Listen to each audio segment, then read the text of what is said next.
Well, first of all, it is an accusation. So I would like to see how the Society of St. Pius X responds to it. I think that their only credible way of responding to this would be by a point-by-point refutation of it, where they show what may be true, what may be distorted, what may be exaggeration, what may be untrue. So it rests right now as simply an accusation. I don't think it's going to do the Society of St. Pius X any good to merely get angry with their accusers and to lash out at them. I think that would increase the suspicion, actually, that it may be true. If there are distortions or exaggerations or untruths, Society of St. Pius X ought to respond to those things and make it clear. If they want to, I think that's the only adequate response that they can give to this accusation, because it's a serious accusation. And if you look at the video, it's very credible. It seems to be well researched. But again, is it true? Or is it entirely true? So I think there has to be some caution in forming an opinion about it. I would say also this, that they have 600 priests. There are about 10 or 15 priests who are mentioned in this thing. Compared against 600, I think that you should, not include obviously everybody in it, or say that their entire manner of acting with regard to these things is bad. I think that would be way overboard. I would venture to say that the vast majority of their priests are, act in accordance with the law of God and in accordance with their priestly character. So. I think that caution ought to be made as well, that you're dealing with some people who have misbehaved. And it's important to point out as well that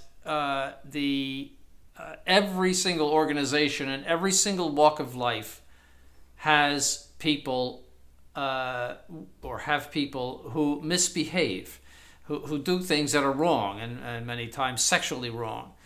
And so it should not be too surprising, there's some in that organization as well. The priests are human beings. They have free will. And despite their good training, in many cases, they do very bad things. And it's a terrible crime from the ecclesiastical point of view and even from the civil point of view when they do these things. It's a sin. And so, but every walk of life, there are bad policemen, there are bad firemen, there are bad politicians, there are bad doctors. Every walk of life has some people that go bad. So I think you have to realize that as well, that you should not say all of their priests are tainted or anything like that. I think that would be going overboard. So what to think about it?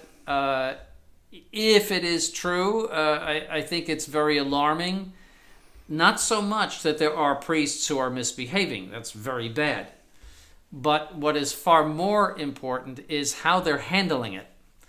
Notice how the government of that organization is handling it. And I think that's the more alarming aspect about it is, are these priests who are misbehaving, if they are misbehaving, how does the organization treat them? And it would seem from what has been said that they are rehabilitating them and sending them to other places, which is exactly what Novus Ordo attempted to do with their own priests who are misbehaving. They would send them to psychiatrists for a while and give them a rest, and then they would put them back in a parish where in many cases they were able to harm the very people that they originally harmed. That's disturbing because when a priest misbehaves, he must be treated in a very, very strict and even harsh way. Yes, and one thing I have seen reactions to the report.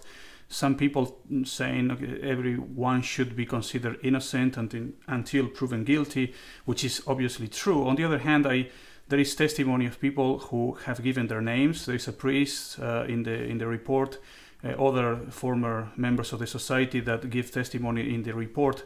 So, on the other hand, I think also we shouldn't think that necessarily all the accusations are false when people are. I mean, somebody actually died and committed suicide. I think that the report by Church Militant is very credible. It sounds credible. It rings true. And I also know of certain cases in the past, personally, that even were not mentioned on the video, of rehabilitation of priests who seriously misbehaved in the Society of St. Pius X. So I'm not too surprised to hear this. Now, what I know is in most cases not direct knowledge, but things that I have heard, but on good authority, and I have no reason to doubt it. So I'm not very surprised to hear this accusation, because from what at least I know in the past, they have had I would say a soft approach to priests that misbehave. And for those, Your Excellency, who do not know, you were a member of the Society St. Pius X. You were ordained by Bishop Lefebvre. Yes. You were, correct me if I am wrong, you were the superior of the seminary here in the United States? Yes, from 1977 to 1983. So you really, you may say, you know the internal government of the society very well. Yes, I do, and but even when I was outside of the society, I knew of certain cases that I was very surprised at. Where I would have treated the problem very differently. Let's put it that way. In other words, as far as I'm concerned, and as far as our organization, the Roman Catholic Institute, is concerned,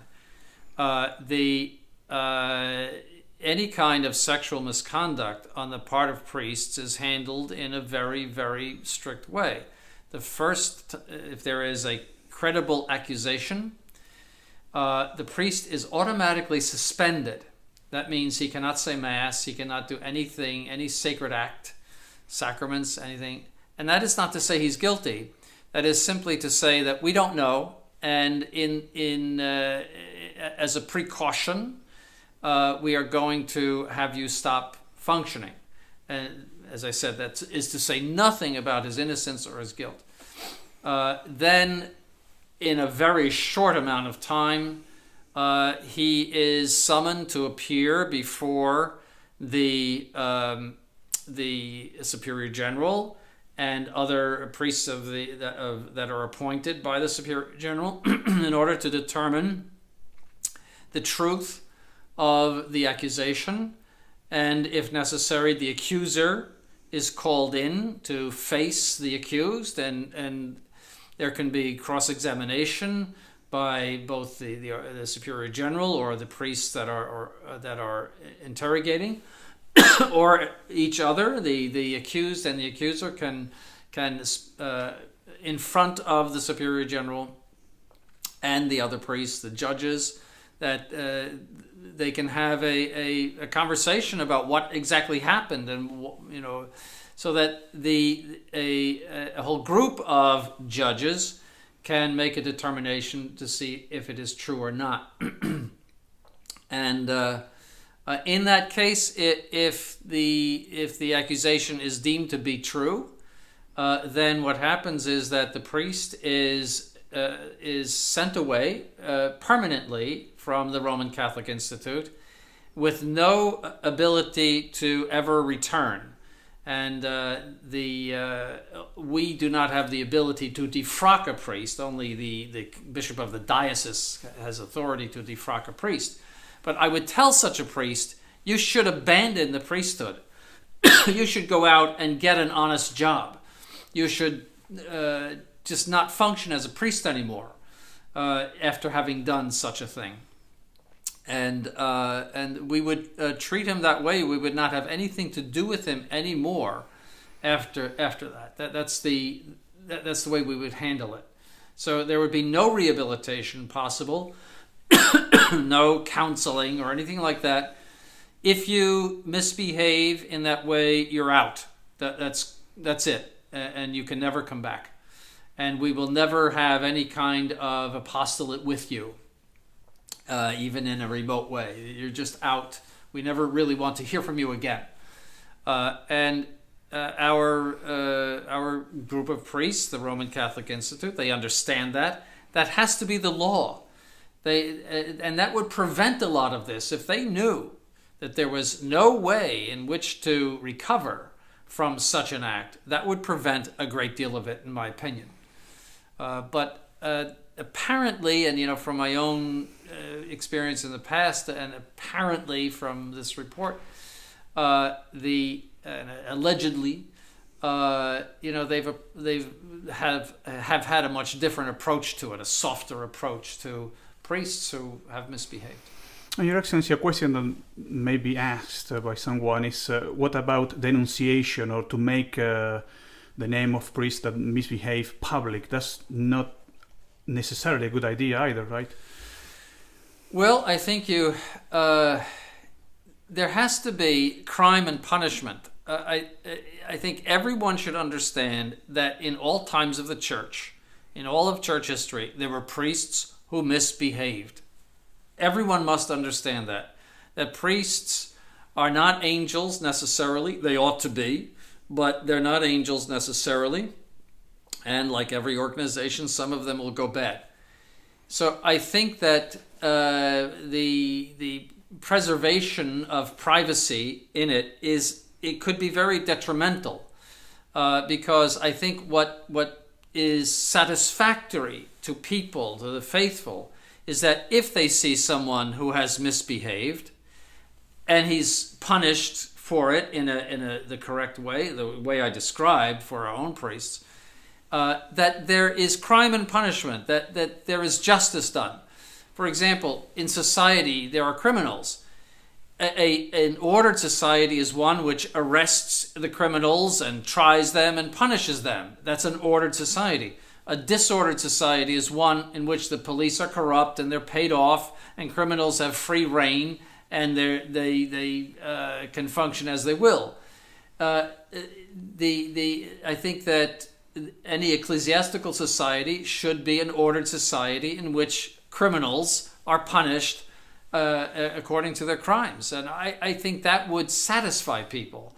But to keep everything hushed up, I think is worse. Yes, there would be some scandal. There would be a scandal that somebody did something terrible. But I think the defense of that is that this is something exceptional and we have taken care of it. He is punished. You will never see him again. And I think that it would give people more confidence about what they're doing. But to hush it up and move people around and have people disappear and is a very, very improper and imprudent way in which to act, in my opinion. Your Excellency, the misbehavior on the part of priests always existed, as you mentioned, but we have seen after Vatican II an increase of that, especially in the Novus Ordo. So there is obviously a relationship between doctrine and the practice of the faith and morals. It seems that the priests are affected by the doctrinal problems too. You're talking about the Novus Ordo? The Novus Ordo, yes. And if the society wants to join the Novus Ordo, they will be, it seems to me, necessarily affected by that lax approach to doctrine. Yes, so the Novus Ordo, I remember it when it came in. There was this whole sort of mentality that the church was too strict in the past, and that you should follow your instincts. You should become more human, as they told us. You should interact more with human beings. This was against all of the traditional spirituality, which was that while you're not being unfriendly with human beings, your focus is on God in the seminary and on God in your priesthood, and that your relationship with other human beings, whoever they should be, is peripheral and accidental. A prime example is it used to be that the priest, after saying Mass, would go and make his thanksgiving right in the sanctuary. He would kneel down and say his prayers of thanksgiving. After Vatican II, the priest would go down the aisle and stand at the door of the church, just like the Protestant ministers do, and greet the people. And, I noticed that when I was younger. I thought, this is really Protestant. The Holy Mass is something that is so sacred that there should be praying after Mass, not interaction of people. I was offended by that. But that was typical of the Novus Ordo, was that we have to become more people-oriented, more relaxed, and you can see that in all of their ways. Also, subjectivist morality came in. That if you think it's all right, use your conscience. So you can use your conscience with regard to birth control, and you can decide that the law is only suggestive, and there are exceptions to the law, even natural law. That birth control, that although officially condemned, there are exceptions, and even Benedict XVI, he said that people can use birth control devices, so the general relaxation of morality that took place in the Novus Ordo, a humanization, you might say, in a bad sense, of the church took place in the Novus Ordo, and I think that led to misbehavior among priests, sexual misbehavior among priests. That I don't think they were praying much. I think they were very humanized, and they were following instincts. They in order that a priest maintain his celibacy, he has to be praying, and he has to be very supernatural. He has to avoid the occasions of sin, and the occasions of sin can be merely an excessive relationship with a woman, for example, that happens in counseling. So he has to maintain a guard in all of those things, and be very, very careful in all of those things. So I think that's the Novus Ordo mentality, and I think that's why you had so much of that in the Novus Ordo, and then the idea of cover up. The Novus Ordo became very tight with psychology. I remember that too. And so psychology will cure the person who is misbehaving sexually. So you send him to a psychiatrist. And this was practiced for decades, and then it's sent back into the parish. And so that idea that there is not a strict moral law that must be adhered to. They lost the sense of the sanctity and height, we might say, of the priesthood.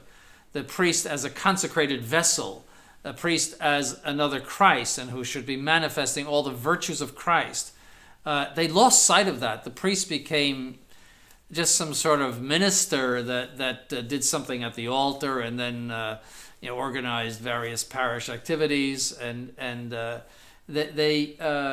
that was a major change in the priesthood itself. That they lost the sense of their own dignity. They were not dressing as priests anymore. It used to be the priest you could always see he was in a cassock or in his suit. He was well dressed and well put out, dignified, and he was somebody that commanded respect just by his appearance.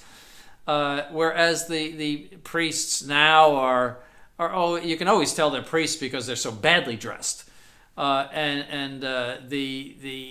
they look like slobs, and I think that they it's part of the degradation of the priesthood. So they no longer had that idea that I am a sacred vessel. I cannot do what I may be inclined to do because it would offend God. It would offend the sacred character that I have received. That's gone in them. So in many of them, I'm not saying all of them, but in many of them, has disappeared. And so I think that's what led to a lot of what happened in the Novus Ordo. You cannot maintain celibacy if you do not maintain your guard. And I always tell the seminarians here that in dealing with members of the opposite sex, that you have to communicate to them by a certain reserve that you are not available. Sometimes ladies get a little bit too familiar with priests, and you have to communicate to them by a certain reserve that you're not available. So that's a very important thing for a priest. Otherwise, he may easily fall. And then there's all of the other problems too. But the Society of St. Pius X, I would say, if these things are true, it would seem to me that because of their desire to be part of the Novus Ordo, that they have inherited some of the attitudes of the Novus Ordo. Of this idea of fixing people up, priests up who have misbehaved and reassigning them in various places. I think that that's probably the case. I haven't been with them for many, many years, but from what I hear from parishioners that go there, I hear that they are very much influenced, especially since 2012 or even earlier, by the Novus Ordo. They want to be absorbed by the Novus Ordo, and there's a lot of attitudes among them that are typical of Novus Ordo priests. And I think that this may be one of them. Again, if it's true, we'll see, how this all plays out. But, I think that would be the cause of it. And as you said before, the society needs to answer this because it's very serious. They need to answer this. This is a very serious accusation. It's documented. It's not merely somebody writing a nasty letter. They need to go through this one by one, every case one by one, and answer it. And if they have made any mistakes, I think that they should say we made mistakes, instead of trying to just put up some sort of hard defense of it that our enemies are evil people and none of this is true, they need to be very open about the whole thing, in my opinion, to preserve any credibility they may have. I disagree with them theologically entirely, but this is really a different thing. This is misbehavior of priests and how to go about disciplining priests who misbehave, which it really has nothing to do with Catholic theology in itself, But I'm just looking at them as an organization, but I do think they should do some soul searching. If any of this is true, they should do some soul searching about their relationship with the Novus Ordo and why they want to be absorbed by that organization, that awful poison of the Catholic Church that the Novus Ordo is. I think that they should take a much harder line with regard to it.